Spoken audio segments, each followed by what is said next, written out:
Hello students, नए lecture में आप सभी का स्वागत है। और आज के लेक्चर में हम लोग डिस्कस करने वाले हैं प्रिंसिपल ऑफ मैनेजमेंट के बारे में। प्रिंसिपल ऑफ मैनेजमेंट क्या होता है बच्चों? तो पिछले लेक्चर में हम लोगों ने पढ़ रखा है कि प्रिंसिपल ऑफ मैनेजमेंट क्या होता है। तो एक मैनेजर जब मैनेजमेंट काम कर रहा होता है तो काम करते समय उसको कुछ प्रॉब्लम फेस होते हैं, या मैनेजर जब भी प्रॉब्लम में होता है तो उस समय उस प्रॉब्लम को सॉल्व करने के लिए एक गाइडलाइन की ज़रूरत पड़ती है। वही guideline principle of management managers को प्रोवाइड करता है, जिसके आधार पर मैनेजर समय रहते उस प्रॉब्लम को सॉल्व कर ले। तो प्रिंसिपल ऑफ मैनेजमेंट को दो भागों में बांटा गया है, एक ओल्ड अप्रोच या ट्रेडिशनल अप्रोच। कौन सा अप्रोच बच्चों? Traditional approach. और एक होता है आपका साइंटिफिक अप्रोच, एक आपका होता है साइंटिफिक अप्रोच। तो प्रिंसिपल ऑफ मैनेजमेंट को दो भागों में बांटा गया, दो अप्रोच में हम लोग इसको स्टडी करेंगे। तो ट्रेडिशनल अप्रोच के according principle of management total 14 होते हैं। कितने प्रिंसिपल ऑफ मैनेजमेंट होते हैं? 14 प्रिंसिपल्स ऑफ मैनेजमेंट होते हैं। और प्रिंसिपल ऑफ मैनेजमेंट को किसने परफॉर्म किया था? Henry Fayol. और ये प्रिंसिपल ऑफ मैनेजमेंट का कौन सा अप्रोच हो गया? ट्रेडिशनल अप्रोच या ओल्ड अप्रोच। तो ओल्ड अप्रोच या ट्रेडिशनल अप्रोच के आधार पर प्रिंसिपल ऑफ मैनेजमेंट टोटल 14 होते हैं। और प्रिंसिपल ऑफ मैनेजमेंट को किसने परफॉर्म किया? Henry Fayol. हेनरी फ्योल एक फ्रांस के प्रसिद्ध उद्योगपति थे।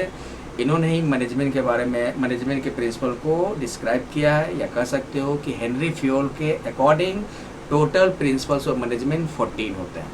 तो एक एक करके सभी प्रिंसिपल ऑफ मैनेजमेंट को हम लोग स्टडी करेंगे। फर्स्ट प्रिंसिपल ऑफ मैनेजमेंट है डिवीजन ऑफ वर्क, यानी कि कार्य विभाजन।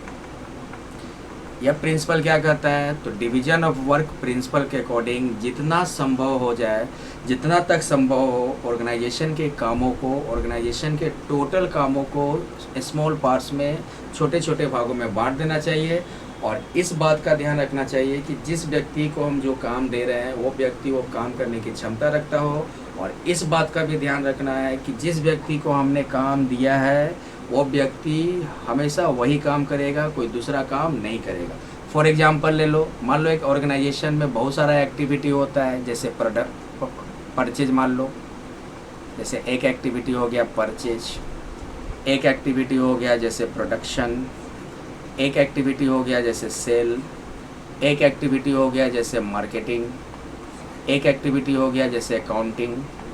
तो ऑर्गेनाइजेशन में बहुत सारे एक्टिविटीज़ होते हैं। अब हम क्या करते हैं, सारे एक्टिविटीज़ को छोटे छोटे पार्ट्स में डिवाइड कर देते हैं। जैसे कि परचेज में जितने भी लोग होंगे वो परचेज का काम करेंगे, प्रोडक्शन में जितने लोग होंगे वो प्रोडक्शन का काम करेंगे, कुछ इंडिविजुअल सेल्स का काम करेंगे, कुछ मार्केटिंग का काम करेंगे, कुछ अकाउंटिंग का काम करेंगे। मान लो जैसे हमने एक्स नाम के कोई पर्सन को अकाउंटिंग का काम दिया, तो इस बात का ध्यान रखना है कि एक्स अकाउंटिंग के काम को करने की क्षमता रखता है या नहीं रखता है। यानी कि एक्स के पास कैपेसिटी होनी चाहिए कि वो अकाउंटिंग का काम कर सकता हो। और साथ में इस बात का भी ध्यान रखना है कि एक्स और कोई दूसरा काम ना करे, वो केवल और केवल अकाउंटिंग का काम करे। तो डिवीजन ऑफ वर्क यही प्रिंसिपल है बच्चों। यह प्रिंसिपल क्या कहता है कि जितना संभव हो ऑर्गेनाइजेशन के पूरे कामों को छोटे छोटे भागों में बांट दीजिए।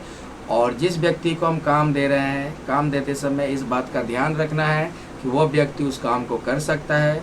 और साथ में इस बात का भी ध्यान रखना है कि जिस व्यक्ति को हम काम सौंपे हैं वो व्यक्ति वही काम करे, कोई और दूसरा काम ना करे। जैसे कि मान लो किसी एम्प्लॉय को अकाउंट्स का काम दिया गया तो वो केवल और केवल अकाउंट्स का काम करेगा।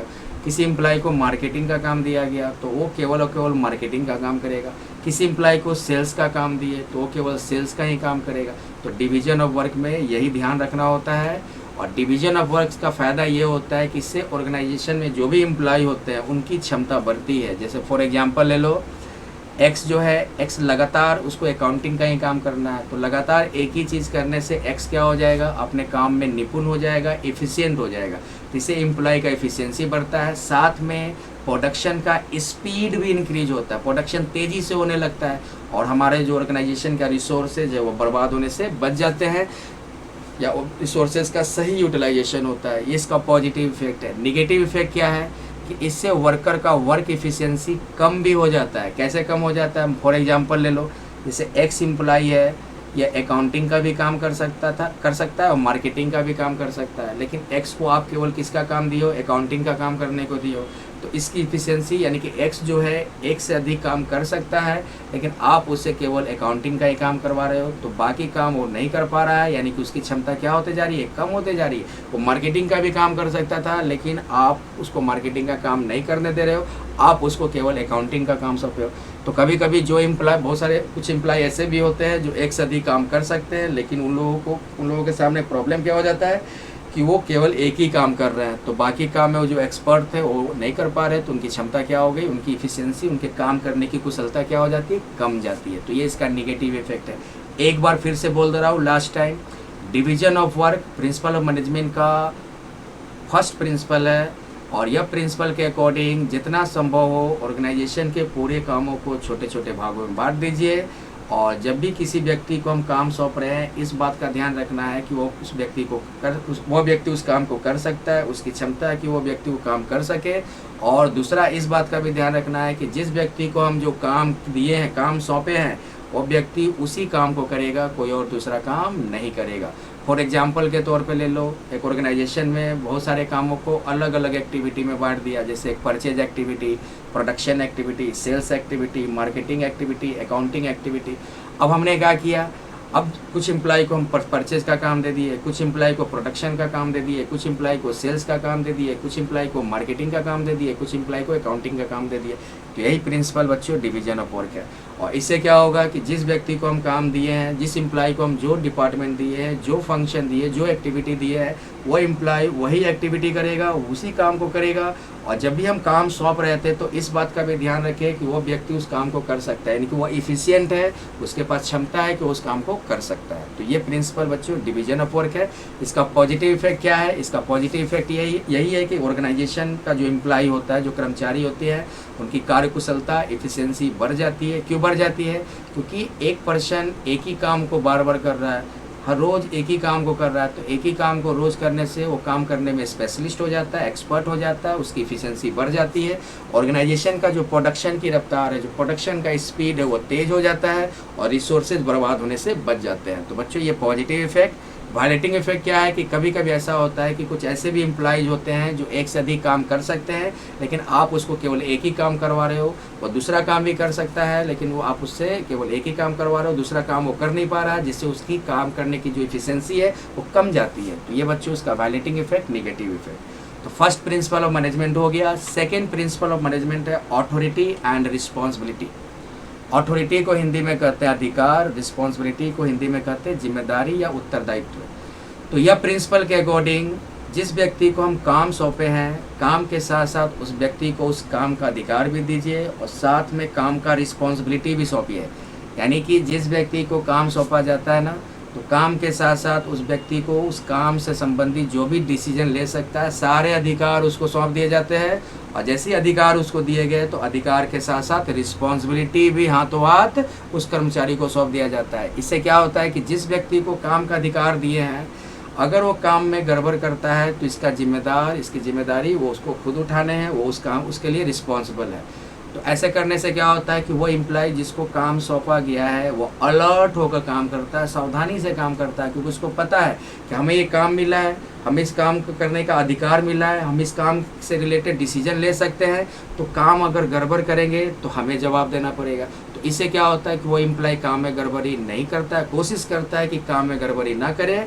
इससे क्या फ़ायदा होता है ऑर्गेनाइजेशन का? इसका पॉजिटिव इफेक्ट क्या होगा कि इससे ऑर्गेनाइजेशन का जो टारगेट है, जो उद्देश्य है, उसको पूरा करना आसान होता है, टारगेट पूरा करने में मदद करता है। और निगेटिव इफेक्ट ये होता है कि कभी कभी अधिकार का लोग गलत उपयोग भी कर लेते हैं, जिससे टारगेट प्राप्त करने में, उद्देश्य पूरा करने में परेशानी भी होती है। तो अथॉरिटी एंड रिस्पॉन्सिबिलिटी हमेशा याद रखो बच्चों। यह प्रिंसिपल कहता है कि जिस व्यक्ति को काम सौंपा गया, काम के साथ साथ अधिकार यानी कि अथॉरिटी और रिस्पॉन्सिबिलिटी भी सौंपे जाते हैं। इससे क्या होता है कि जिस व्यक्ति को अधिकार दिया गया, मतलब जिस व्यक्ति को हमने काम सौंपा है उसको काम का अधिकार भी दीजिए, मतलब उस काम के रिगार्डिंग जो भी डिसीजन लेना वो एम्प्लॉय खुद ले सकता है, ये उसका अधिकार हो गया। और रिस्पॉन्सिबिलिटी का मतलब कि अगर वो काम में गड़बड़ करता है तो इसके लिए उसको जवाब देना पड़ सकता है और रिस्पॉन्सिबल है कि काम गड़बड़ क्यों हुआ। इससे क्या होता है कि जो एम्प्लॉय है जिसको काम मिला है वो बड़ा ही सावधानी से काम करेगा, वो पूरा कोशिश करेगा कि काम में गड़बड़ी ना करे, क्योंकि उसको रिस्पॉन्सिबिलिटी भी मिला हुआ है, यानी कि अगर काम में गड़बड़ी होगा तो उसको जवाब देने पड़ेंगे। तो इससे इसका फ़ायदा ये होता है कि एम्प्लॉय इफ़िशिएंट हो जाता है, वो सावधानी से काम करता है, कोशिश करता है कि एरर ना हो, गलती ना करे। तो ऐसा अगर एम्प्लॉय करता है कि वो उसके कामों में कोई गड़बड़ नहीं होती है, तो इससे उसका इफ़िशिएंसी मतलब वो इफ़िशिएंट एम्प्लॉय हो गया। इसका पॉजिटिव इफेक्ट यही है कि टारगेट पूरा करने में हेल्प करता है, इससे टारगेट पूरा करना आसान होता है। लेकिन इसका नेगेटिव या वायलेटिंग इफेक्ट है कि कभी कभी एम्प्लॉय अधिकार का गलत उपयोग भी करने लगते हैं, जिससे टारगेट पूरा करने में परेशानी होती है। थर्ड प्रिंसिपल है डिसिप्लिन। डिसिप्लिन सभी बच्चे जानते हो, अनुशासन।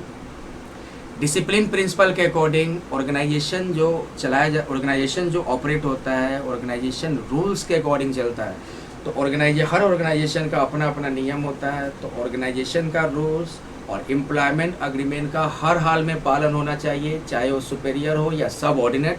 वो प्रिंसिपल आपका क्या कहलाएगा? डिसिप्लिन। यानी कि डिसिप्लिन प्रिंसिपल के अकॉर्डिंग ऑर्गेनाइजेशन में जो रूल्स बनाए गए हैं, जो एम्प्लॉयमेंट अग्रीमेंट है, उनको हर हाल में उसका पालन होना चाहिए, चाहे वो सीनियर अधिकारी हो या जूनियर अधिकारी हो, चाहे वो बॉस हो या जूनियर हो, चाहे वो सुपेरियर हो या सब ऑर्डिनेट्स हो, सबको हर हाल में ऑर्गेनाइजेशन के नियम, एम्प्लॉयमेंट अग्रीमेंट का पालन करना चाहिए। जैसे मान लो ऑर्गेनाइजेशन में एक रूल है कि आप ऑफिस में सिगरेट नहीं पी सकते हैं, तो ये रूल सभी पे लागू होता है, चाहे वो सीनियर हो या जूनियर हो। तो ये डिसिप्लिन प्रिंसिपल हो गया। इसका पॉजिटिव इफेक्ट क्या होता है कि इससे एम्प्लॉय जो होते हैं उनकी क्षमता बढ़ती है। और कभी कभी क्या होता है, डिसिप्लिन के कारण ऑर्गेनाइजेशन में संदेह और संशय का वातावरण भी आ जाता है, क्योंकि डिसिप्लिन सभी पसंद नहीं करते हैं। कभी कभी क्या होता है कि सिगरेट पीना क्या है, मना कर दिया गया तो लोग छुपा कर सिगरेट पिएंगे। तो ये इसका वैलिडिटी इफेक्ट का मतलब कि सभी डिसिप्लिन में रहना पसंद नहीं करते हैं। तो जाहिर सी बात है, कभी कभी डाउटफुल एटमॉस्फेयर पैदा हो जाएगा। होता है ना, आप सिगरेट पिए हो तो बोलेगा नहीं पिए, कोई यहाँ पे क्या करे, एक्सेप्ट करेगा ही नहीं, कोई छुपा के सब काम होने लगता है। तो ये हो गया डिसिप्लिन। नेक्स्ट है fourth number, unity of command.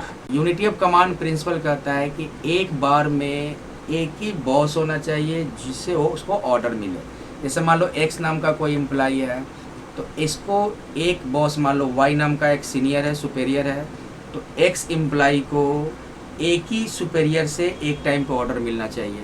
और एक्स जो है एक टाइम पे केवल अपने ही बॉस यानी कि वाई को ही वो जवाब दे सकता है। ये आपका यूनिटी ऑफ कमांड कहलाता है। तो यूनिटी ऑफ कमांड प्रिंसिपल के अकॉर्डिंग एक इंडिविजुअल एम्प्लॉय जो है उसको एक टाइम पर एक ही सुपेरियर से ऑर्डर मिलने चाहिए और वह एम्प्लॉय को उसी सुपेरियर को जवाब देना है। यह प्रिंसिपल कहलाता है यूनिटी ऑफ कमांड। सिंपल समझो कि एक, जैसे मान लो एक्स वाई जेड तीन सब ऑर्डिनेट्स हैं। सब ऑर्डिनेट्स का मतलब जूनियर बच्चों, जो जूनियर कर्मचारी होते हैं, और इसका मान लो बॉस हो गया ए। तो यूनिटी ऑफ कमांड कहता है कि ये जो बॉस है ना, ये ही एक समय पे तीनों को ऑर्डर दे। ये ना कि इस तीनों को दो बॉस ऑर्डर दे रहा है, तीन सुपेरियर ऑर्डर दे रहे हैं। एक बार में एक ही सुपेरियर से एम्प्लॉय को ऑर्डर मिलने चाहिए, और जिस एम्प्लॉय को ऑर्डर मिला है वो एम्प्लॉय उसका जवाब उसी सुपेरियर को दे। यह यूनिटी ऑफ कमांड कहलाता है। इसका क्या होता है, इसका पॉजिटिव इफेक्ट होता है कि इससे कन्फ्यूजन नहीं रहता है, पता होता है कि कौन बॉस है और किसके अंदर में कौन काम कर रहा है, किसको ऑर्डर देना है और किसको ऑर्डर मानना है। कोई कंफ्यूज सिचुएशन ऑर्गेनाइजेशन में नहीं होता है। और निगेटिव इफेक्ट ये होता है कि इससे ऑर्डर बढ़ जाते हैं। इसमें देखोगे ऑर्डर क्या होते हैं, डिस्ट्रीब्यूट हो जाते हैं। तो ये था इसका unity of command. Fifth number है यूनिटी ऑफ डायरेक्शन। हिंदी में कहते हैं इसको निर्देश की एकता। यहाँ पे सुधार लेना बच्चों, दिशा के जगह ले लेना निर्देश की एकता। यूनिटी ऑफ डायरेक्शन प्रिंसिपल के अकॉर्डिंग केवल एक हेड होना चाहिए और एक ग्रुप ऑफ एक्टिविटी के लिए एक प्लान होना चाहिए। तो यूनिटी ऑफ डायरेक्शन क्या कर रहा है, क्योंकि ऑर्गेनाइजेशन का गोल कॉमन गोल है, ऑर्गेनाइजेशन का सेम ऑब्जेक्टिव है, चाहे वो सुपेरियर हो चाहे वो जूनियर हो। तो ऑर्गेनाइजेशन के सेम ऑब्जेक्टिव के लिए एक प्लान होना चाहिए, एक हेड होना चाहिए। जैसे मान लो एक डिपार्टमेंट ले लेते हैं, प्रोडक्शन डिपार्टमेंट। तो प्रोडक्शन डिपार्टमेंट का मान लो एक हेड है, मान लो राम नाम का कोई पर्सन है जो प्रोडक्शन डिपार्टमेंट का हेड है। तो इस प्रोडक्शन डिपार्टमेंट का एक हेड होना चाहिए और इसी के डायरेक्शन में सारा प्रोडक्शन एक्टिविटी होगा। इसी को कहते हैं यूनिटी ऑफ डायरेक्शन। तो हेनरी फ्यूल साहब का कहना है ऑर्गेनाइजेशन में यूनिटी ऑफ डायरेक्शन होना चाहिए, यानी कि हर डिपार्टमेंट का एक हेड होना चाहिए, हर एक्टिविटी का एक हेड होना चाहिए और एक ही प्लान होना चाहिए। ऐसा नहीं कि एक से अधिक प्लान हो गया। एक से अधिक प्लान में क्या होगा कि आप कंफ्यूज हो जाओगे कि कौन सा प्लान सही है, कौन सा प्लान सही नहीं है। तो एक ही प्लान होना चाहिए जो सभी लोग मिलकर उस प्लान को पूरा करें। इसी को कहते हैं यूनिटी ऑफ डायरेक्शन। मतलब एक पर्सन ऐसा होना चाहिए जो डायरेक्शन देगा केवल, सभी को उसके डायरेक्शन को फॉलो करना है। इसे ऑर्गेनाइजेशन का जो कॉमन ऑब्जेक्टिव है उसको पूरा करना आसान होता है, ऑर्गेनाइजेशन का एफिशिएंसी बढ़ता है, उद्देश्य पूरा करना, ऑब्जेक्टिव पूरा करना आसान हो जाता है। लेकिन कभी कभी वायलेटिंग इफेक्ट भी हो जाते हैं, क्योंकि कभी कभी जो प्लान बनाया गया है, अगर ये प्लान ही आपका सही नहीं है, रॉन्ग प्लान है, तो कैसे आप ऑब्जेक्टिव को पूरा करोगे, कैसे उद्देश्य को पूरा करोगे। तो कभी कभी क्या होता है कि प्लान आपका एक ही प्लान पे निर्भर रह गए, एक ही हेड पे निर्भर रह गए, तो कभी कभी ऑब्जेक्टिव पूरा करने में परेशानी भी होती है, डिफिकल्टी भी होती है। तो ये था बच्चों unity of direction. Next 6 number principle है subordination of individual interest to general interest. मतलब कि ऑर्गेनाइजेशन का जो फायदा होगा, जो लाभ होगा, वो किसी एक का लाभ नहीं माना जाएगा, वो सबका लाभ माना जाएगा। यानी कि subordination of individual interest to general interest principle कहता है कि ऑर्गेनाइजेशन का जो बेनिफिट है वो किसी एक का बेनिफिट नहीं होना चाहिए, उसको सारे का बेनिफिट मानना चाहिए, जो भी उस ऑर्गेनाइजेशन से जुड़े हो, जो भी उस ऑर्गेनाइजेशन के स्टेक होल्डर्स हो। जैसे एग्जांपल के तौर पर ले लो, जैसे कि ऑर्गेनाइजेशन में जो प्रॉफिट होगा वो प्रॉफिट क्या है, सभी का प्रॉफिट माना जाएगा। मतलब अगर ऑर्गेनाइजेशन में प्रॉफिट होगा तो ऑर्गेनाइजेशन से जुड़े सभी लोगों को बेनिफिट होगा।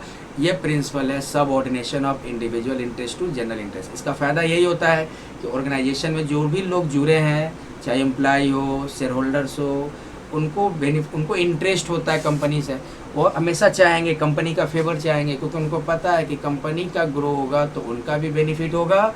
यही आपका प्रिंसिपल कहलाता है subordination of individual interest to general interest.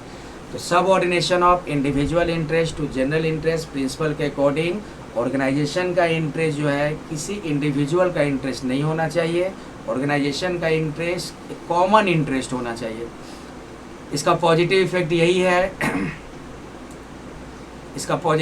है कि कंपनी का प्रॉफिट सभी का प्रॉफिट माना जाता है। लेकिन कभी कभी इसका निगेटिव इफेक्ट भी होता है कि ऑर्गेनाइजेशन में ईर्ष्या की भावना पैदा हो जाती है, जेलसी इंक्रीज होना शुरू हो जाता है, क्योंकि जो एम्प्लॉय सोचते हैं कि हम ज़्यादा मेहनत करें तो हमको ज़्यादा बेनिफिट मिलना चाहिए, कोई शेयर होल्डर सोचता है कि हम ज़्यादा कैपिटल लगाए हैं तो हमको ज़्यादा डिविडेंड मिलना चाहिए। तो इस तरह का चीज़ें क्या होती है, इससे ऑर्गेनाइजेशन में जेलसी भावना पैदा होना शुरू हो जाती है। जेलसी जहाँ हो गया वहाँ नफरत होना शुरू हो जाएगा, जो ऑर्गेनाइजेशन के लिए सही चीज़ नहीं है। तो subordination of individual interest to general interest हो गया। यह प्रिंसिपल क्या करता है कि ऑर्गेनाइजेशन का इंटरेस्ट किसी एक का इंटरेस्ट नहीं है, सबका इंटरेस्ट है।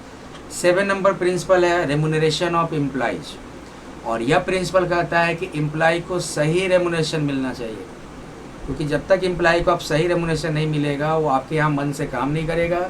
एम्प्लॉय को कम से कम इतना रेमुनरेशन मिले ताकि उसका लिविंग स्टैंडर्ड कम से कम रिजनेबल हो, सही हो, कम से कम वो अपना लिविंग स्टैंडर्ड ठीक ठाक चला ले रहा हो, उसका लिविंग स्टैंडर्ड ठीक ठाक हो। इसके लिए जितना रेमुनरेशन बनना चाहिए कंपनी को देना चाहिए। इससे क्या फ़ायदा होता है कि कर्मचारियों के अंदर कंपनी के प्रति विश्वास बनता है, कॉन्फिडेंस बनता है, वो कंपनी के लिए मन लगा के काम करता है, मैनेजमेंट और वर्कर के साथ बढ़िया रिलेशन बन जाता है अगर सही रेमुनरेशन है। तो देखो कोई भी एम्प्लॉय किसी कंपनी में काम करता है, रेमुनरेशन के लिए काम करता है, अगर उसको आप सही रेमुनरेशन दे रहे हो, उसको लगना चाहिए कि आप कंपनी हो, आप उसको उसका लिविंग स्टैंडर्ड का मेंटेन करते हो, तब वो आपके लिए काम करेगा, आपके लिए मन लगा के काम करेगा। लेकिन निगेटिव इफेक्ट क्या होता है कि सभी लोग, जितने भी ऑर्गेनाइजेशन में लोग जुड़े हैं, सभी अपने फ़ायदे के लिए जुड़े हैं। तो जहाँ फ़ायदा है तो सब अपना फ़ायदा देखना शुरू कर देते हैं। तो इस केस में कभी कभी बेईमानी भी बढ़ जाती है। सब लोग क्या करते हैं अपने बेनिफिट के लिए, किसी का रेमुनेशन अगर कम है तो अगर कम रेमुनेशन है तो क्या करना शुरू कर देता है, वो शुरू कर देता है फ्रॉड करना शुरू कर देता है, धांधली करना शुरू कर देता है, ऑर्गेनाइजेशन में बेईमानी बढ़ना शुरू हो जाता है। तो इस बात को ध्यान में रखना बहुत ज़रूरी है कि एक एम्प्लॉय को इतना रेमुनेशन दो ताकि वो फ्रॉड ना कर सके, एक एम्प्लॉय को इतना रेमुनेशन दो ताकि वो मन लगा के काम करे, ईमानदारी से काम करे। तो ये 7 प्रिंसिपल हो गया रेम्यूनरेशन ऑफ एम्प्लॉय। 8 नंबर है सेंट्रलाइजेशन एंड डिसेंट्रलाइजेशन। सेंट्रलाइजेशन क्या होता है बच्चों, ध्यान से सुनोगे, और डिसेंट्रलाइजेशन क्या होता है, ध्यान से सुनना। सेंट्रलाइजेशन का मतलब होता है कि डिसीजन के सारे अधिकार सुपेरियर के पास हो, जो सीनियर एम्प्लॉय है उनके पास हो। सेंट्रलाइजेशन का मतलब, जैसे मान लो एक डिपार्टमेंट ले लो, प्रोडक्शन डिपार्टमेंट, एक डिपार्टमेंट जैसे प्रोडक्शन डिपार्टमेंट, तो प्रोडक्शन डिपार्टमेंट का जो सुपेरियर एम्प्लॉय होगा, जैसे मान लो जो सीनियर मैनेजर है, तो प्रोडक्शन डिपार्टमेंट का जो सुपेरियर है वही सिर्फ डिसीजन ले सकता है, उसी के पास सभी अधिकार है। इसको कहते हैं सेंट्रलाइजेशन। डिसेंट्रलाइजेशन का मतलब होता है कि इस डिपार्टमेंट में जितने भी सब ऑर्डिनेट्स काम कर रहे हैं, सब ऑर्डिनेट्स का मतलब जूनियर, जो सुपेरियर के अंदर में काम करता है, तो इस डिपार्टमेंट में जितने भी सब ऑर्डिनेट्स है उनको पूरा अधिकार दिया गया डिसीजन लेने का। इसको क्या कहते हैं, डिसेंट्रलाइजेशन। तो सेंट्रलाइजेशन में क्या है कि सारे डिसीजन के अधिकार सुपेरियर के पास होते हैं, और डिसेंट्रलाइजेशन में क्या है कि सारे डिसीजन के अधिकार जूनियर भी ले सकता है, डिसीजन सारा है जूनियर भी ले सकता है। इसको कहते हैं डिसेंट्रलाइजेशन। अब इससे क्या होगा, अगर सेंट्रलाइजेशन हो, यानी कि सेंट्रलाइजेशन होने का मतलब सारे डिसीजन सीनियर ले सकता है, सुपेरियर ले सकता है, तो उसमें क्या होता है कि जूनियर को, सब ऑर्डिनेट्स को सीनियर का वेट करना पड़ता है। सीनियर डिसीजन लेगा और सीनियर डिसीजन लेकर हमें बताएगा, तब हम काम करेंगे। और सीनियर को सभी डिसीजन लेने हैं, तो उसके पास वर्कलोड ज़्यादा है, जिसके कारण काम में डिले होता है। जूनियर को, सब ऑर्डिनेट्स को वेट करना पड़ता है कि सीनियर जब हमें बताएगा, डिसीजन लेगा, हमें बताएगा, तब हम काम करेंगे। तो ये नुकसान होता है। अगर पूरा डिसेंट्रलाइजेशन हो, पूरा डिसेंट्रलाइजेशन का मतलब कि सारे डिसीजन सब ऑर्डिनेट्स भी ले सकता है। तो जब सारे डिसीजन सब ऑर्डिनेट्स ले सकते हैं तो फिर सुपेरियर का क्या इम्पोर्टेंस, क्योंकि सुपेरियर कौन होता है, सब ऑर्डिनेट से तो थोड़ा सा ज़्यादा स्किल पर्सन होता है ये।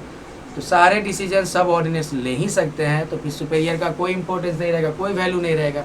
तो हेनरी फ्योल कहते हैं कि ऑर्गेनाइजेशन में ना पूरा सेंट्रलाइजेशन होना चाहिए, मतलब ना सारे अधिकार सुपेरियर के पास होने चाहिए, और ना पूरा डिसेंट्रलाइजेशन होना चाहिए, मतलब कि सारे अधिकार जूनियर ले, ये भी नहीं होना चाहिए। तो सेंट्रलाइजेशन और डिसेंट्रलाइजेशन दोनों का मिक्सचर होना चाहिए ऑर्गेनाइजेशन में। मतलब कि अगर सीनियर के पास 10 डिसीजन लेने का अधिकार है, उसमें से 5 डिसीजन जो है सब ऑर्डिनेट्स ले सकता है, मतलब दोनों का इन्वॉल्वमेंट है। सीनियर भी डिसीजन ले सकता है, उसी में से कुछ डिसीजन वो क्या करता है, जूनियर को रिलीज कर देता है कि आप भी डिसीजन ले सकते हैं। यानी कि दोनों होने चाहिए ऑर्गेनाइजेशन में, चाहे उस दोनों होने चाहिए, सेंट्रलाइजेशन भी और डिसेंट्रलाइजेशन, ये बढ़िया माना जाता है। तो हेनरी फ्योल का प्रिंसिपल कहता है कि ऑर्गेनाइजेशन में ना पूरा सेंट्रलाइजेशन होना चाहिए और ना पूरा डिसेंट्रलाइजेशन होना चाहिए, दोनों का मिक्सचर होना चाहिए। इसका पॉजिटिव इफेक्ट क्या होता है कि अगर सेंट्रलाइजेशन करोगे तो पूरा का पूरा जो वर्कलोड है सुपेरियर के पास चला गया, लेकिन थोड़ा सा हम वर्कलोड रिलीज करके जूनियर को दे देते हैं तो सुपेरियर का वर्कलोड क्या होता है, कम हो जाता है। लेकिन इसका निगेटिव इफेक्ट है कि अगर फुल सेंट्रलाइजेशन है तो पूरा का पूरा वर्कलोड किसके पास होगा, सुपेरियर के पास होगा, काम में डिले होगा। और अगर फुल डिसेंट्रलाइजेशन है तो पूरा का पूरा वर्कलोड किसके पास होगा, सब ऑर्डिनेट्स के पास होगा। तो वर्कलोड जहाँ ज़्यादा हो जाता है ना, काम गड़बड़ होना शुरू हो जाता है। इसलिए कहा जाता है कि आप लोग क्लास 12 का एग्ज़ाम देना है तो आप लोग अभी से ही पढ़ना शुरू करो, जिससे क्या होता है कि एग्ज़ाम के टाइम में आपका वर्कलोड कम रहेगा। तो वर्कलोड अधिक हुआ तो काम गड़बड़ हुआ। तो बच्चों ये था हमारा सेंट्रलाइजेशन और डिसेंट्रलाइजेशन। 8 number principle. 9 प्रिंसिपल है स्केलर चेन।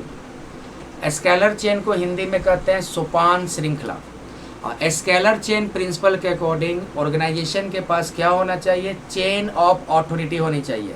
हिंदी में इसको लिख देते हैं बच्चों अधिकार श्रृंखला। चेन ऑफ अथॉरिटी मतलब अधिकार श्रृंखला। देखो चेन ऑफ अथॉरिटी क्या होता है, जैसे मान लो इस तरह से बना लो, इस तरह से बना लो, इस तरह से बना लो। यहाँ पे जैसे ए है, बी है, सी है, डी है, ई है। कम्युनिकेशन का जो फ्लो होगा कैसे होगा, टॉप से बॉटम, टॉप से बॉटम, टॉप से बॉटम, टॉप से बॉटम। आदेश कौन देगा, ऊपर वाले ही ऑफिसर नीचे वाले को देंगे ना, ऊपर वाले ही कर्मचारी नीचे वाले को देंगे। और इसको हर हाल में पालन करना है, चाहे वो सीनियर एम्प्लॉय हो या जूनियर एम्प्लॉय हो, चाहे वो सुपेरियर हो या सब ऑर्डिनेट्स हो, चाहे वो मैनेजर्स हो या सब ऑर्डिनेट्स हो, सभी को इस बात को मानना है कि जो कम्युनिकेशन का फ्लो है वो टॉप से बॉटम होना चाहिए। हमेशा आदेश ऊपर से नीचे आएगा, ना कि नीचे से ऊपर, और इसको सख्ती से पालन करना ज़रूरी है। इससे ऑर्गेनाइजेशन के अंदर, एक एम्प्लॉय के अंदर, एक ऑर्गेनाइजेशन में जो एम्प्लॉय होते हैं उनके अंदर एक मोरल प्रेशर आ जाता है कि सीनियर है, उनकी बात माननी पड़ेगी। इस तरह का इन्वायरमेंट ऑर्गेनाइजेशन में क्रिएट हो जाता है। तो स्केलर चेन प्रिंसिपल के अकॉर्डिंग ऑर्गेनाइजेशन के पास एक अधिकार श्रृंखला, चेन ऑफ अथॉरिटी होनी चाहिए, और कम्युनिकेशन इस तरह से हो कि हमेशा टॉप से बॉटम कम्युनिकेशन हो, यानी कि हमेशा आदेश कौन देगा, बोलेगा कौन, ऊपर वाला बोलेगा, और नीचे वाले एम्प्लॉय जो है उनका काम क्या है, सुनना। हाँ, वो फीडबैक दे सकते हैं, लेकिन कम्युनिकेशन का जो फ्लो है वो ऊपर से नीचे होना चाहिए। चाहे अब इसको हर हाल में पालन करना है, चाहे वो मैनेजर हो या सबऑर्डिनेट्स हो। इसका पॉजिटिव इफेक्ट क्या है, तो फ्लो ऑफ ऑर्डरली इन्फॉर्मेशन, यानी कि इन्फॉर्मेशन का जो फ्लो है ऑर्डर में होता है। इसमें सीधा सीधे क्लियर है कि कम्युनिकेशन कहाँ से होगा, ऑर्डर कहाँ से मिलेगा, ऊपर से नीचे मिलेगा। क्लियर है, क्लियर इन्फॉर्मेशन है। लेकिन इसका निगेटिव इफेक्ट क्या होता है कि कभी कभी टाइम पर इन्फॉर्मेशन नहीं मिल पाता है, क्योंकि इन्फॉर्मेशन हमेशा कहाँ से आएगा, ऊपर से नीचे आएगा। तो ऊपर वाला अगर डिले करेगा तो फिर नीचे वाला के पास इन्फॉर्मेशन नहीं पहुँचेगा, काम रुक जाता है, काम में डिले हो जाता है। तो कभी कभी प्रॉब्लम है, कभी कभी प्रॉब्लम बढ़ जाता है अगर इन्फॉर्मेशन समय पे ना पहुँचे। तो ये था स्केलर चेन बच्चों। हेनरी फ्यूल कहते हैं कि स्केलर चेन का सख्ती से पालन होना चाहिए। नेक्स्ट 10 नंबर प्रिंसिपल है ऑर्डर। ऑर्डर को कहते हैं क्रमबद्ध या विशेषता। ऑर्डर को क्या कहेंगे, क्रमबद्ध या व्यवस्था। तो ऑर्डर प्रिंसिपल के अकॉर्डिंग हर ऑर्गेनाइजेशन में हर चीज़ एक ऑर्डर में होना चाहिए। हर चीज़ ऑर्डर में होने का मतलब कि हर एक चीज़ सही जगह पे हो, हर एक एम्प्लॉय सही जगह पे काम कर रहा हो, इसी को कहते हैं ऑर्डर प्रिंसिपल। ऑर्डर प्रिंसिपल का मतलब there should be place for everything and everything should be in its place, यानी कि हर चीज़ के लिए एक जगह होनी चाहिए। जैसे मान लो बुक है, जैसे मान लो रॉ मटेरियल है, तो रॉ मटेरियल कहाँ रखा है, गोडाउन में, तो गोडाउन में रखा मिलना चाहिए। तो हर चीज़ों के लिए एक जगह होना चाहिए और उसी जगह पे उसको रखा जाना चाहिए। और जो एम्प्लॉय जिस डिपार्टमेंट में काम कर रहा है वो उसी डिपार्टमेंट में मिलना चाहिए, उसी डिपार्टमेंट में उसको रखना है, वही डिपार्टमेंट उसके लिए। ये नहीं कि अकाउंट्स डिपार्टमेंट का है तो सेल्स डिपार्टमेंट में जाकर किसी एम्प्लॉय से गप मार रहा है या वहाँ पे काम कर रहा है, ऐसे नहीं होना चाहिए। ऑर्डर का मतलब जिसको जो जगह मिला है, चाहे वो एम्प्लॉय हो चाहे वो कोई वस्तु हो, वो उसी जगह पे होनी चाहिए। इसी को कहते हैं ऑर्डर प्रिंसिपल। जैसे आप किसी के घर में जाओगे तो किसी के रूम में जाओगे तो देखोगे कि क्या होता है, अरेंज सारा चीज़ क्या होता है, अरेंज करके रखा हुआ रहता है। बुक के लिए अलग सेल्फ है, फिर आप देखोगे टेबल है, कंप्यूटर का अलग जगह है, बेडरूम अलग जगह पे रखा हुआ, अलमीरा के लिए अलग जगह है। इससे फ़ायदा क्या होता है कि हमको ढूंढने में परेशानी नहीं होती है, हम समय रहते उसको ढूंढ लेते हैं कि कौन सा जगह कहाँ पे, कौन सा जगह पे कौन सा चीज़ रखा हुआ है और कौन से डिपार्टमेंट में कौन सा एम्प्लॉय काम कर रहा है। इससे समय बचता है। लेकिन इसका निगेटिव इफेक्ट क्या होता है कि कभी कभी रिसोर्सेज बर्बाद हो जाएंगे। अगर ऑर्डर नहीं मेंटेन करते हो तो कोई चीज़ है ऐसे जगह पर रख दिए जहां आप ढूंढ नहीं पा रहे हो, मिल नहीं पा रहा है, वो रखे रखे क्या हो जाएगा, बेकार हो जाएगा। तो ये बच्चों ऑर्डर प्रिंसिपल हो गया। मतलब कि हर चीज़ का एक सही जगह होना चाहिए और हर चीज़ अपने जगह पे हो, हर एम्प्लॉय अपने डिपार्टमेंट में काम करे। यह प्रिंसिपल ऑर्डर प्रिंसिपल कहलाता है। 11 नंबर है बच्चों इक्विटी। इक्विटी को हिंदी में कहते हैं समानता। और अकॉर्डिंग टू दिस प्रिंसिपल, यानी कि इक्विटी प्रिंसिपल के अकॉर्डिंग मैनेजर्स को अपने सब ऑर्डिनेट्स के साथ समान व्यवहार करना चाहिए। क्या करना चाहिए, समान व्यवहार करना चाहिए। यह प्रिंसिपल कहलाता है इक्विटी। जैसे मान लो एक डिपार्टमेंट है, सपोज करो प्रोडक्शन डिपार्टमेंट, और इस प्रोडक्शन डिपार्टमेंट में मान लो एक सीनियर, मान लो एक मैनेजर है ए, और इसके अंदर है मान लो 4 एम्प्लॉई है, एक्स है, वाई है, जेड है और मान लो बी है। अब इसमें से मान लो 2 एम्प्लॉई क्या है, स्किल्ड एम्प्लॉई है, मतलब कि स्किल से मतलब ना जो ज़्यादा एक्सपर्ट होते हैं, और जेड और बी जो है अनस्किल्ड एम्प्लॉई है। तो मैनेजर को ये नहीं करना चाहिए कि जो स्किल्ड एम्प्लॉई है उसको ज़्यादा प्रायोरिटी दो और जो अनस्किल्ड एम्प्लॉई है उसको कम प्रायोरिटी दो। नहीं, इक्विटी प्रिंसिपल कहता है कि मैनेजर को सभी एम्प्लॉय के साथ समान व्यवहार करना चाहिए, सेम बिहेवियर रखना चाहिए, चाहे वो स्किल्ड एम्प्लॉय हो चाहे वो अनस्किल्ड एम्प्लॉय हो। यह प्रिंसिपल इक्विटी प्रिंसिपल कहलाता है। इसका पॉजिटिव इफेक्ट क्या होता है, इसका पॉजिटिव इफेक्ट होगा कि जो अनस्किल्ड एम्प्लॉय हैं उनको काफ़ी मौका मिल जाता है ताकि वो अपना स्किल डेवलप कर सके। लेकिन निगेटिव या वायलेटिंग इफेक्ट क्या है ना कि स्किल्ड एम्प्लॉय अपना कॉन्फिडेंस लूज कर लेते हैं। स्किल्ड एम्प्लॉय को लगने लगता है कि हमारे काम का बेनिफिट जो है वो अनस्किल्ड एम्प्लॉय को भी मिल रहा है, तो इससे उनका कॉन्फिडेंस लूज होता है। वो दूसरे जगह जा सकते हैं जहाँ पर उनको ज़्यादा वैल्यू मिले। तो इक्विटी प्रिंसिपल क्या कहता है कि मैनेजर को अपने सभी सब ऑर्डिनेट्स के साथ समान व्यवहार करना चाहिए ताकि वो अपने कामों के लिए पूरी तरह से डेडिकेट हो। और इस बात का ना ध्यान रखें कि कौन स्किल्ड है कौन अनस्किल्ड एम्प्लॉय है। मैनेजर को हर एम्प्लॉय के साथ समान व्यवहार करना चाहिए, चाहे वो स्किल्ड एम्प्लॉय हो या अनस्किल्ड एम्प्लॉय हो। तो इसका पॉजिटिव इफेक्ट यही है कि जो अनस्किल्ड एम्प्लॉय है वो स्किल्ड एम्प्लॉय के साथ रहते रहते वो अपना स्किल डेवलप कर लेते हैं। लेकिन निगेटिव इफेक्ट होता है कि जो स्किल्ड एम्प्लॉय है वो सोचने लगते हैं कि भाई हमारा माइंड लग रहा है, हमारा एक्सपर्टीज भी यहाँ काम आ रहा है और फ़ायदा क्या हो जा रहा है, हमको तो हो ही रहा है, अनस्किल्ड एम्प्लॉय को फ़ायदा हो जाए। तो कभी कभी स्किल्ड एम्प्लॉय को लगने लगता है कि मेरे काम का बेनिफिट अनस्किल्ड एम्प्लॉय को हो रहा है, जो कि ऑर्गेनाइजेशन के लिए सही नहीं होता है। तो ये इसका निगेटिव इफेक्ट है। 12 नंबर है स्टेबिलिटी ऑफ पर्सनल, हिंदी में कर्मचारी में स्थिरता या स्थायित्व, कर्मचारी में स्थायित्व।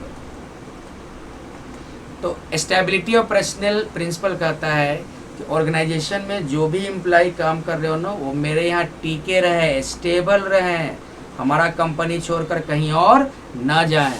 इसी को कहते हैं stability of personal. Stability of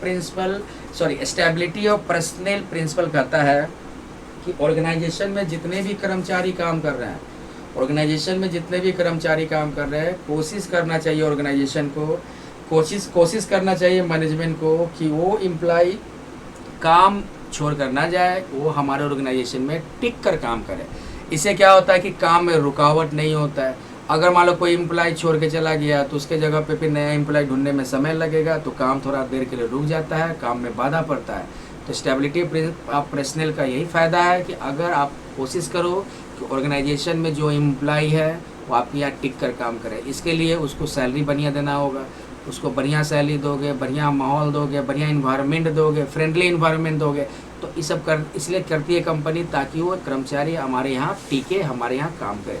इसका पॉजिटिव इफेक्ट क्या होता है कि कर्मचारियों को भी लगने लगता है, एम्प्लॉय को भी लगने लगता है कि इसके यहाँ इस कंपनी में मेरा भविष्य है। ये कंपनी एम्प्लॉय को हटाती नहीं है बल्कि एम्प्लॉय को मौका देती है, एम्प्लॉय का एफिशिएंसी इंक्रीज करती है, इससे एम्प्लॉय का कॉन्फिडेंस बढ़ता है।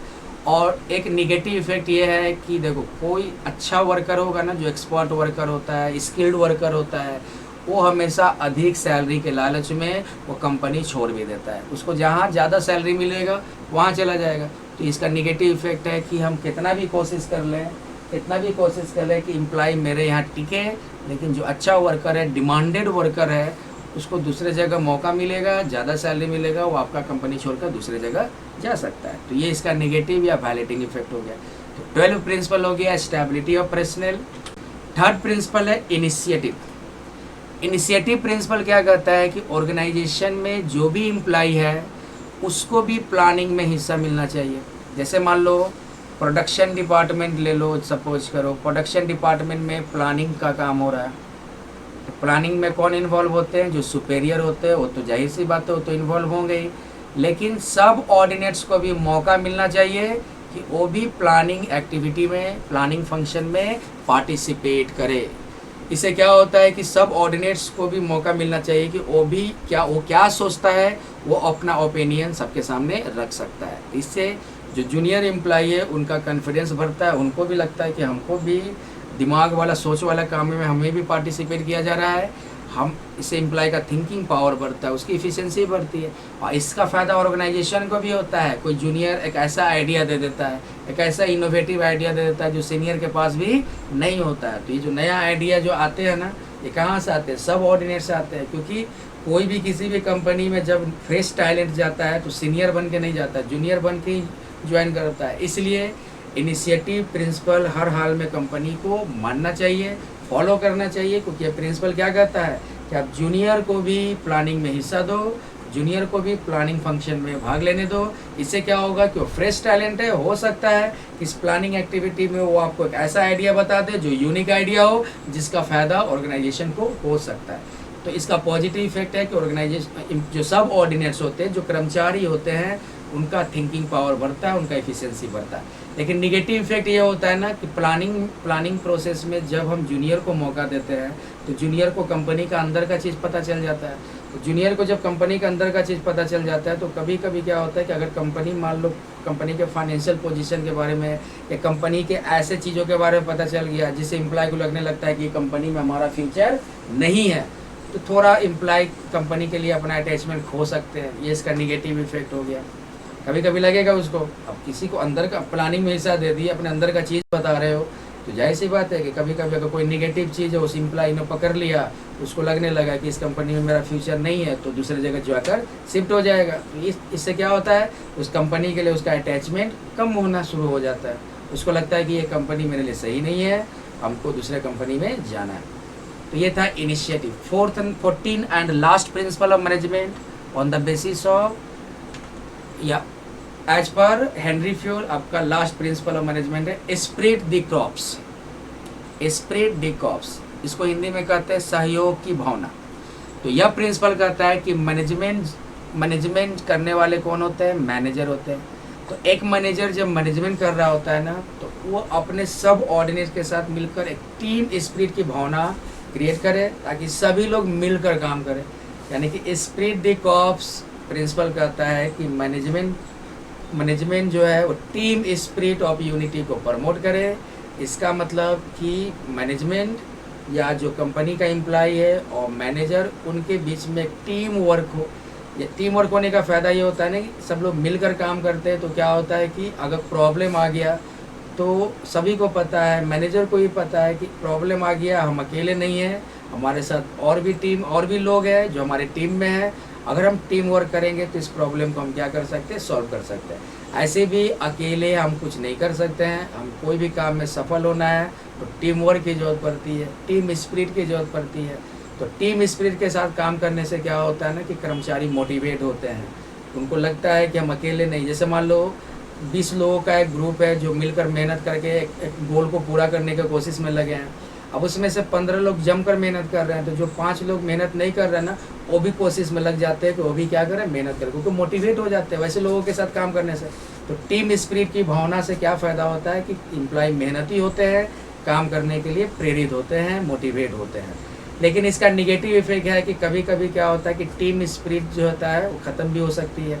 अगर टीम स्पिरिट ख़त्म हो गया तो फिर आपका जो गोल है, जो ऑब्जेक्टिव, आप उसको पूरा नहीं कर पाओगे। कहते हैं ना कि कभी कभी आपका क्या है, जैसे कि आप क्रिकेट मैच ले लो, मान लो जैसे IPL चल रहा है, IPL में मान लो बैट्समैन ने 250 रन मार दिए, सभी बैट्समैन मिलकर बढ़िया मारा, लेकिन बॉलर क्या हुआ, बॉलर रन दे दिया, हार गया टीम। तो कभी कभी क्या होता है कि टीम स्पिरिट होने पर भी कुछ ऐसे उस ग्रुप में कुछ ऐसे भी लोग होते हैं जिनके गलती के कारण पूरा टीम पे असर पड़ता है, आपका काम खराब हो जाता है, टीम स्पिरिट की भावना ख़त्म हो जाती है। भेदभाव, जब जहाँ ग्रुप है, जहाँ टीम है, जहाँ लोगों का समूह है, वहाँ जाहिर सी बात है कि कभी कभी कुछ तनाव होना शुरू हो जाएगा, झगड़ा होना शुरू हो जाएगा, कभी कभी टीम भावना ख़त्म होना शुरू हो जाएगी, सब अपना बेनिफिट देखना शुरू कर देंगे। तो ये इसका निगेटिव इफेक्ट है। तो बच्चों, ये था हमारा फंडामेंटल प्रिंसिपल्स ऑफ मैनेजमेंट जो हेनरी फ्यूल ने दिए हैं। टोटल 14 प्रिंसिपल ऑफ मैनेजमेंट है और ये प्रिंसिपल ऑफ मैनेजमेंट का ट्रेडिशनल अप्रोच या ओल्ड अप्रोच है। तो आज इतना ही रहने देते हैं बच्चों, मिलते हैं नेक्स्ट लेक्चर में। तब तक आप लोग पढ़ाई करते रहो। उम्मीद करता हूँ कि ये लेक्चर समझ में आया होगा। अगर नहीं समझ में आया तो आप लोग फिर से इसको रिपीट करके देख सकते हो। थैंक यू बच्चों, बाय बाय।